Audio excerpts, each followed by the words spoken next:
आपने नोटिस किया होगा, ऑब्जर्व किया होगा कि कुछ लोग समय से पहले बहुत बूढ़े लगने लगते हैं और उन उम्र बहुत ज़्यादा दिखने लगती है, जबकि उम्र इतनी नहीं होती। और कुछ लोगों पे उम्र का कोई फ़र्क ही नहीं पड़ता। ऐसा लगता है कि वो दिन बर दिन जवान होते जा रहे हैं, यंग होते जा रहे हैं। क्या राज़ है? क्या एजिंग का सीधा कनेक्शन आपकी डेट ऑफ बर्थ से है? नहीं, एजिंग का कनेक्शन आपकी डेट ऑफ बर्थ से नहीं है।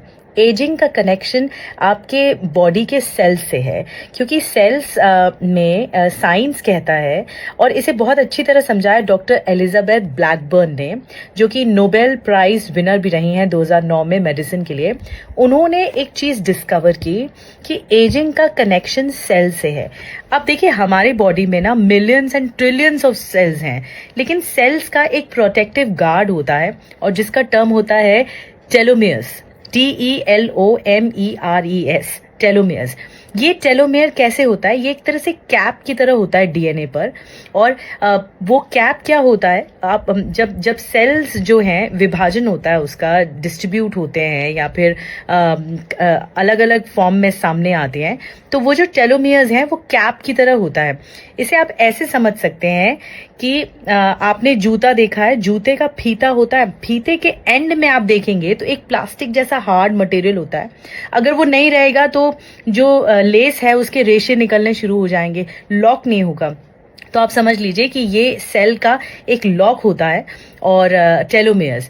अब क्या होता है, जब सेल डिस्ट्रीब्यूट होते हैं या उनका विभाजन होता है, तो ये टेलोमेयर्स की जो उम्र है वो छोटे होते चले जाते हैं, उसकी हाइट छोटी होती चली जाती है।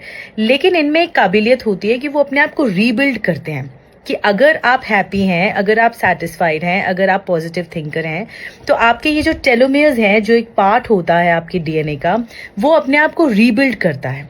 लेकिन जो टेलोमेयर्स अपने आप को रीबिल्ड नहीं कर सकते, डॉक्टर एलिजाबेथ ने कई पे रिसर्च किया, उनमें पता लगा कि जिन लोगों में टेंशन, एंजाइटी, नर्वसनेस ज़्यादा रहा, उनके टेलोमेयर्स दिन ब दिन घटते चले गए, और फिर वो रीबिल्ड नहीं हुए, घटते चले गए, और इस लेवल पे घट गए कि वो पूरी तरह से डेड हो गए अंदर सेल्स। और जो लोग हैप्पी रहे, जो लोग पॉजिटिव थिंकर रहे, जिनका माइंडसेट अच्छा रहा, जो एवरेज हफ्ते में 7 दिन होते हैं, एवरेज 5 दिन अच्छी थिंकिंग रखते हैं, उनका टेलोमेयर्स पता है रीबिल्ड होना शुरू हुआ, रीस्ट्रक्चर होना शुरू हुआ।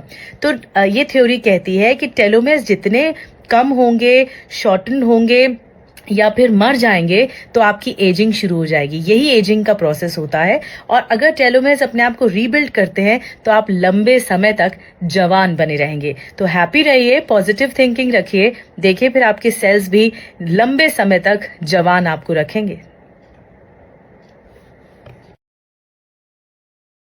Stay ahead of the game, creators.